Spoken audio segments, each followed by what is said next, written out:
My mother rarely contacted me via text, but yesterday, a message from her appeared on my phone.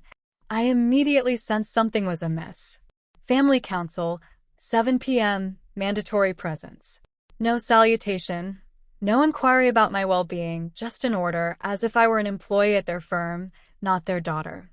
I stood before the house where I had spent my childhood, my fingers hovering over the ornate bronze knocker. I knew that beyond this entrance, only disappointment and criticism awaited me. A luxurious Lexus was parked in the driveway, a subtle reminder that in the Hawthorne family, achievement was measured by status, an elite university degree, and substantial financial assets. As for me, I had chosen a different route, one they had never grasped and never wished to. The door opened before I could even knock. "You're behind schedule," my mother stated, her lips so tightly compressed that I thought if she relaxed them, another scolding would erupt. I glanced at my wrist. 6:58. In this family, even punctuality meant I was late. As I entered the parlor, the tension was palpable. Eleanor, my eldest sister, sat rigidly on the sofa, her legal satchel neatly positioned at her feet. Theodore, the youngest, a thriving tech entrepreneur, remained engrossed in his device as if I were invisible. Julian, my older brother, was still in his surgical attire, arms folded, his expression conveying quiet disapproval. My father stood near the hearth, hands clasped behind his back, his demeanor as stern as a general about to deliver a verdict. "Take a seat, Sienna." My gaze fell upon the solitary chair position directly opposite them all. They were clustered together. I was isolated, an outsider. Slowly, I sat down, my spine straight, my gaze unwavering. "What is the purpose of this?" I inquired, though I already knew the answer. Eleanor unzipped her satchel and extracted a thick bundle of documents. "We've been discussing the future of the family's public image," she announced, her tone as icy as if she were presenting a case in court, "and we've reached a necessary conclusion, a conclusion in the best interest of preserving the family's professional legacy stretching back to your grandparents." My mother added, sitting close to Julian as if seeking his unspoken approval. I picked up the document, quickly scanning the dense lines of text. I didn't need to read closely to grasp the key phrases: termination of familial ties, loss of inheritance rights, severance of all monetary connections. A mirthless chuckle escaped me, shattering the heavy silence. "You're disowning me?" I looked at each of them, challenging them to deny it. "This isn't personal," Theodore finally spoke, his voice indifferent. "It's purely business. It wouldn't be ideal if my associates discovered I had a sister involved in that sort of occupation." "Occupation?" I arched an eyebrow. "I'm your sister. How is this not personal?" My father sighed, shaking his head. "Your lifestyle reflects poorly on this family. That so-called craft of yours is a business," I interjected. Julian chimed in, "Is a joke. Everyone at the hospital knows I have a sister who creates cheap trinkets. That does nothing for my reputation." My fingers tightened around the stack of papers. I had grown accustomed to their judgment, their disappointed sighs, but I had never anticipated them actually cutting me out. My mother spoke, her tone softer but infused with the same underlying contempt. "We provided you with every opportunity, the finest schools, connections, support, yet you squandered it all to dabble with adhesive and pigments." I inhaled deeply, suppressing the anger rising within me. "Where do I sign?" My mother blinked as if she had anticipated fury or pleading, but not indifference. "Sienna, if you reconsider," I asked, "where do I sign?" Eleanor hesitated, then indicated the bottom of the page. 10 minutes later, it was finalized.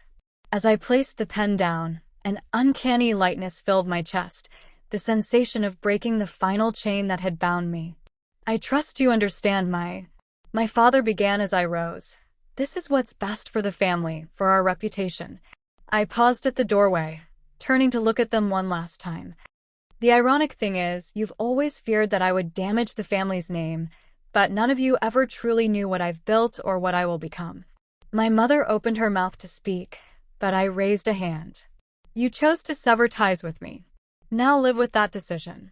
The door clicked shut behind me, too quietly for the magnitude of what had just transpired. I stepped into the cool night air, taking a deep breath. I felt sorrow, but I couldn't voice it. I got into my vehicle, my hands trembling as I wiped away the tears that had already fallen. The family I had loved, had strived to be a part of, had rejected me, but I would prove them wrong. 3 days later, I sat in my studio, slowly stirring the glossy finish on a wooden sculpture crafted from reclaimed materials. I had worked through the night to complete it, not because of a deadline, but because I wanted to distract myself from my thoughts. They actually did that to you. Clara's voice, my closest friend and long-term business partner, brought me back to reality. She placed a mug of coffee on the table, her hazel eyes blazing with indignation. Not only did they disown me, but they ensured I had no remaining financial links to them, I stated, my voice strangely calm. And you simply signed without a fight? Clara gaped. I shrugged. What was there to fight for? If they were so eager to cut me off, then I had no reason to remain connected to that cold, lifeless house. Clara shook her head, about to speak when the studio door flew open. Owen, my business partner, burst in like a whirlwind, his laptop clutched tightly in his arms. Sienna, you need to see this immediately. Another order issue? No. Oh, a massive opportunity. Owen placed the laptop on the table, swiveling the screen towards me. On the homepage of Urban Style, a headline flashed across the screen. The young artisan transforming eco-conscious interior design. Meet Sienna Hawthorne. I blinked, unable to believe what I was seeing. Did they just publicly call me an artisan? Clara practically shrieked with excitement. Not just that. You're also recognized as a pioneer in the upcycled interior design movement. Owen tapped his fingers on the table. That's not all. Do you know who shared this article? I shook my head. With Corporate Today? I froze. The premier business magazine. Exactly. And they want you on the cover of their next issue. I looked at Owen, then back at the screen. My heart pounded. I had always believed in my work, but I never imagined it would achieve this level of recognition. Are you going to do it? Clara asked, hope shining in her eyes. I took a deep breath. Absolutely. The article about me spread like wildfire. Within a month, my studio's revenue surged 50-fold. Orders poured in from everywhere, even internationally, from small independent boutiques to high-end luxury retailers. A renowned recycled furniture chain reached out, eager to collaborate on an exclusive collection. My company had transformed overnight in ways I never could have envisioned. I was constantly meeting clients, signing agreements, and expanding my business. I had truly built something of my own, a burgeoning enterprise. And then my phone began to vibrate with names I never expected to see. Father. I stared at the screen. His message was brief, call me. I didn't respond. Moments later, my phone vibrated again. Eleanor, we need to converse. Call me when you have a moment. I scoffed. When they signed the documents to sever ties with me, did any of them anticipate this day would arrive? Another message. Julian, I read the article.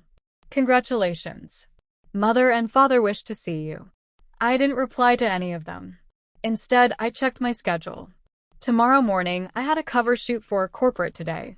Following that, I was meeting with a well-known television producer who had invited me to Morning Edition to discuss my journey. My family could wait because this time, I was the one in control. I always knew this day would come. With my relentless dedication, it was inevitable. 3 days after my Corporate Today interview was published, my phone wouldn't stop buzzing. First, a message from Eleanor. We need to converse. It's urgent. Call me at your earliest convenience. I didn't respond. Then from Julian. Sienna, mother and father wish to see you. They said it's a family matter. A family matter? How ironic. When they signed me out of their lives, did they consider me family then? I placed my phone down and returned to my work. But less than an hour later, it rang again. Father this time. I slowly picked it up and read the message. Dinner at home, 7 p.m. on Sunday. The entire family will be present. We need to talk, dear. No salutation, no pleasantries, just another command, as if I were still their obedient daughter. But this time, my father had called me dear. I placed my phone down, pondering for a moment. Then I typed a brief reply, okay? I didn't arrive early this time. I made sure to arrive precisely at 7 p.m. As I stepped onto the front porch, I noticed that nothing had changed. The same familiar Lexus parked in the driveway, the perfectly manicured boxwoods, the pristine ivory paint, a picture of success they had always valued. I raised my hand to ring the doorbell, but the door opened before I could touch it. My mother stood there, her eyes slightly swollen as if she had been crying, but her voice remained composed. "Sienna, you're here." Her greeting felt peculiar. I didn't respond. I simply walked inside. The parlor was eerily silent. Eleanor, Julian, Theodore, and my father were all seated, just as they were the day they cast me out, but this time there was no disdain, no judgment. My father cleared his throat, breaking the silence. "Everyone, please be seated. We have something to discuss." I glanced around, then slowly took my seat. This time, I was no longer the vulnerable one. I was far more self-assured. "Why am I here?" I inquired, crossing my arms. Eleanor was the first to speak. "My firm is experiencing difficulties." I wasn't surprised. "The law firm?" I scoffed. "It was thriving when I left, wasn't it?" Julian shifted uncomfortably in his seat. "We're having issues with our loans. The legal industry is evolving, and we're falling behind. So, what do you require from me?" I asked bluntly.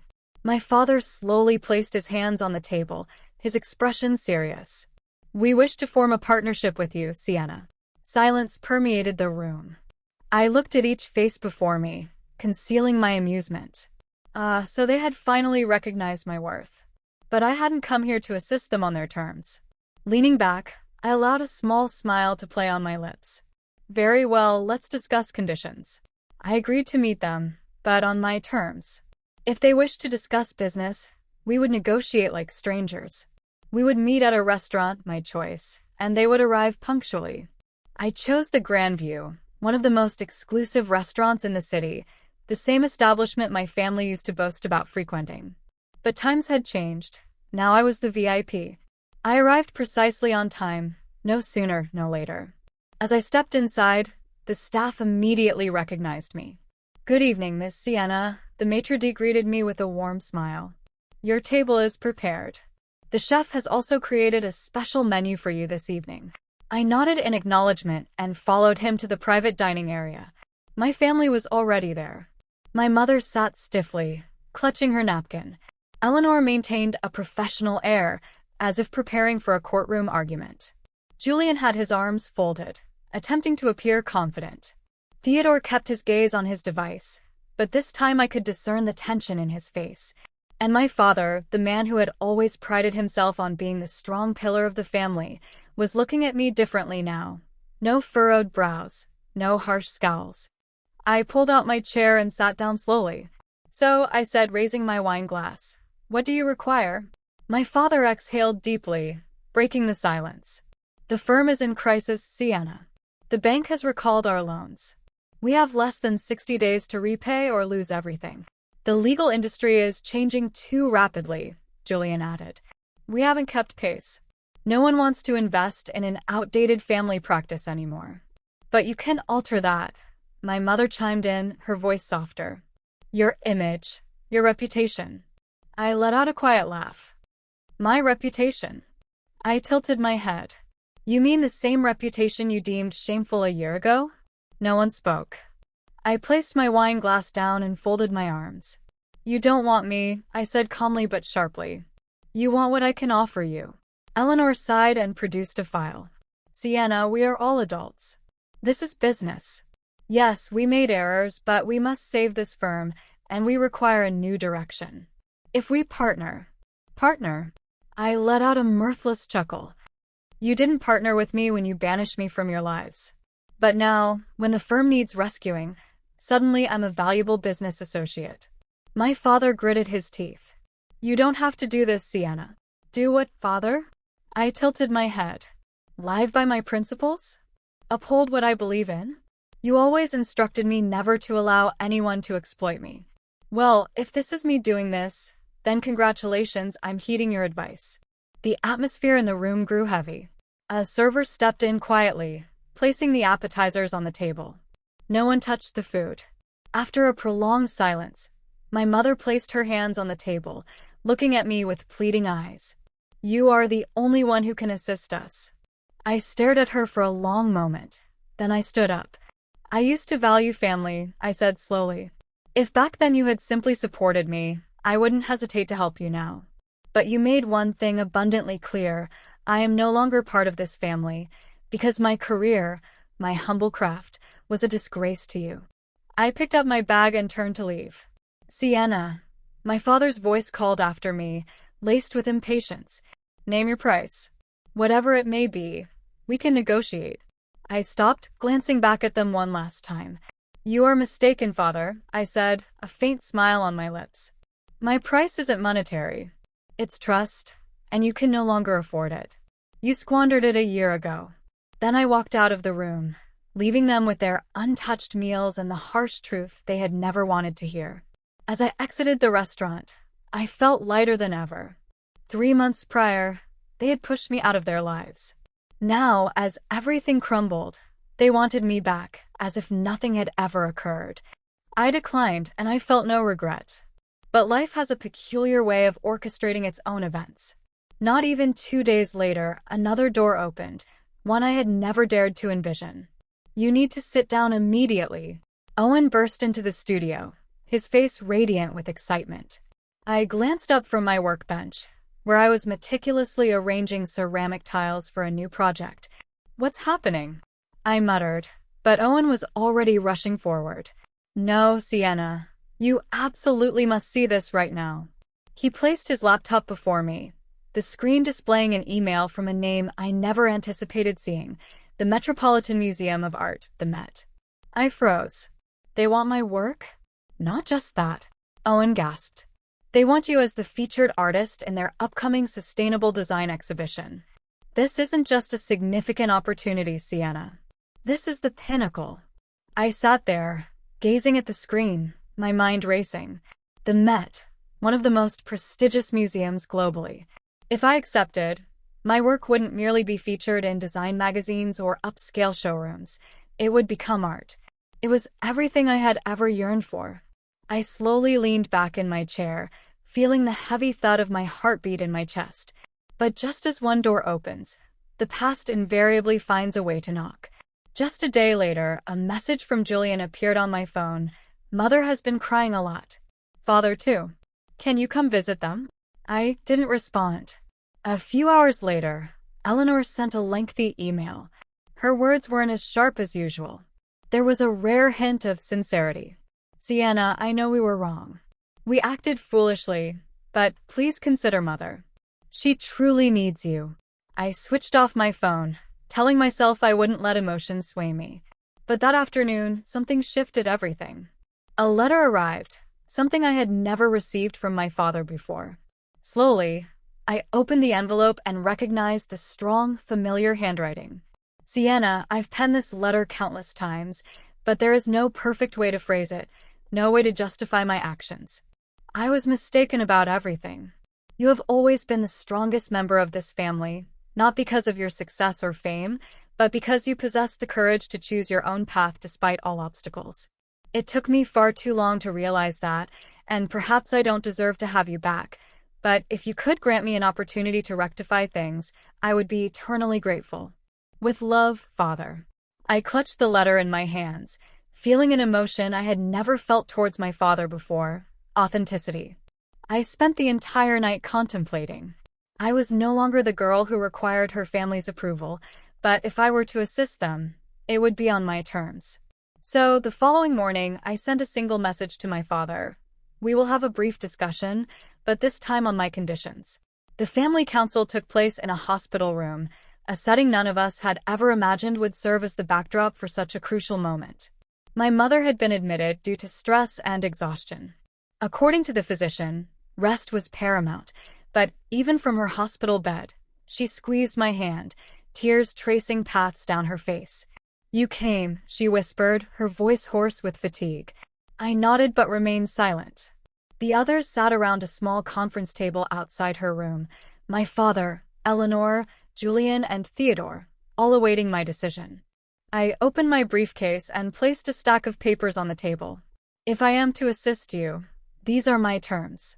I looked at each of them. No one objected. They knew they had no room for negotiation.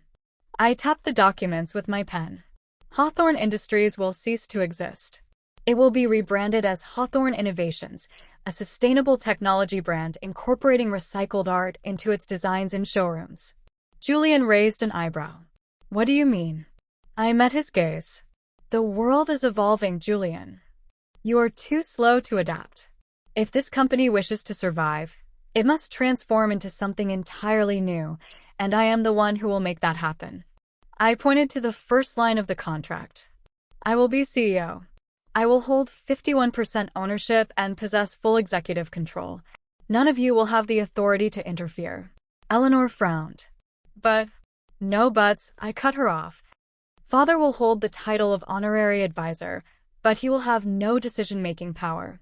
And the rest of you, I glanced at Julian, Eleanor, and Theodore, will only hold shares based on actual contributions. No one receives privileges simply because they are family. My father remained silent for a long while, then finally he nodded. That is fair.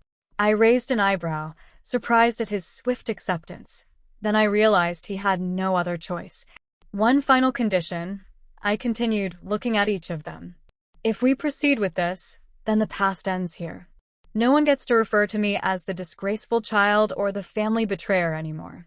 If you seek my assistance, then you acknowledge that I was never the problem.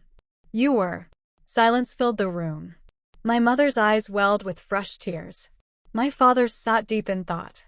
The first to break the silence was Eleanor. You were right, she sighed. We were wrong. Julian lowered his head. I was too arrogant to recognize what you were doing, but now I understand. Theodore gave a small nod, no longer wearing his usual indifference. Finally, my father reached for the contract. Hand me the pen. I looked at him, seeing the exhaustion in his eyes, but also acceptance. I passed him the pen, and one by one, my family signed the agreement they never thought would happen. And at that moment, I knew I truly held the power within the very family that had once cast me out. 1 year later, I walked through the towering glass doors of Hawthorne Innovations, now one of the fastest-growing sustainable technology brands in the nation. The showroom lights reflected off the latest product designs. The company hadn't merely survived, it had flourished. We had secured a major partnership with one of the leading renewable energy providers, giving Hawthorne Innovations products an efficiency that outperformed the competition. Our showrooms weren't just places to purchase technology. They were immersive art installations, showcasing the fusion of technology and creativity. Everything operated precisely as I had envisioned, and my family had finally found their rightful roles.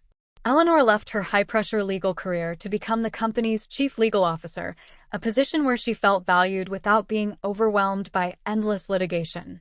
Julian, the same person who once ridiculed my work, now spearheaded the development of sustainable medical technology, ensuring hospitals had environmentally responsible equipment. Theodore, the one who had never shown interest in anything, was now leading research and development, utilizing technology to optimize product efficiency. My father remained an honorary advisor, but he no longer made the decisions. For the first time in our lives, we were truly working together. That evening, we gathered at my art studio, the place where it all began. On the table sat a small box. Inside were the very documents that had once destroyed me. I picked up one, a copy of the family disowned agreement, the document they had forced me to sign a year prior. What shall we do with it? Julian asked, his voice more serious than I had ever heard. I reached for a lighter. We burn it. No one objected. One by one, we tossed the papers into the kiln, watching them turn to ash, a declaration that the past would never return. As the embers cooled, I gathered the ashes into a small dish and carried them to the ceramic furnace. Now, let's transform it into something beautiful. I took a molten ceramic rod, dipped it into the ashes, and began shaping.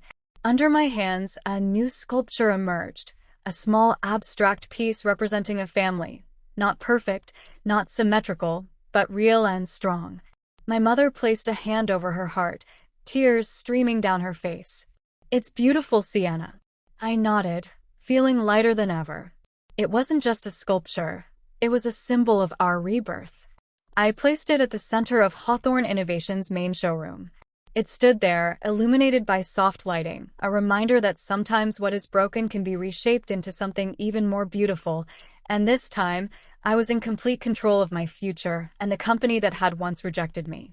The grand opening of Hawthorne Innovation's third flagship location was more spectacular than anything I had ever imagined. What was once an outdated family firm had now become a symbol of innovation and sustainability, attracting not just eco-conscious consumers but some of the biggest investors in the industry. Our new showroom was an open-concept space where technology and art intertwined. Sleek, sustainable devices stood beside handcrafted sculptures made from recycled materials. A massive glass wall reflected the light from chandeliers constructed from the salvaged components of old electronics, creating an atmosphere that was both modern and soulful. The showroom was packed with journalists, business leaders, and even those who had once doubted Hawthorne Industries' future now stood before me, marveling at its transformation. I stepped onto the small stage, microphone in hand, looking out at the crowd, and more importantly, at my family standing in the front row. A year ago, no one believed this company could survive, I said, my voice carrying through the grand space. But today, we are not just surviving. We are redefining the industry, and it is all because we had the courage to embrace change. My eyes met my father's, the same man who had once dismissed me as a failure. He gave me a small nod, not the rigid approval of a traditional businessman, but something far more meaningful, pride. I continued, I wish to thank everyone who believed in this vision. My team, our investors, and my family. Yes, we have made mistakes, but we have learned that sometimes what matters most is not where you began, but where you choose to go. A wave of applause erupted, and I knew I had succeeded. The post-launch celebration took place in the courtyard of the showroom, with twinkling lights reflecting off the glass surfaces of the new sustainable product designs. I stood by the bar, sipping my wine as Eleanor approached. This time you truly won, she said, a small smile gracing her lips. It's not about winning. I shook my head, glancing toward the showroom where Julian was presenting the new sustainable medical technology line while Theodore discussed battery efficiency with a group of young engineers. This time we got it right. As the night drew to a close, my family gathered beneath the glass family sculpture, the piece I had created from the ashes of the Disownment papers. My father lightly touched the sculpture, his gaze distant. It took me years to comprehend your true worth, he said, his voice quiet. But now I understand you never had to prove anything to me. I was the one who needed to prove myself to you. I gave him a soft smile. You already have. For the first time, I felt truly at peace. I had my family, but this time it was on my terms, and for the first time in my life, I knew that I wasn't just building a company. I was building a legacy.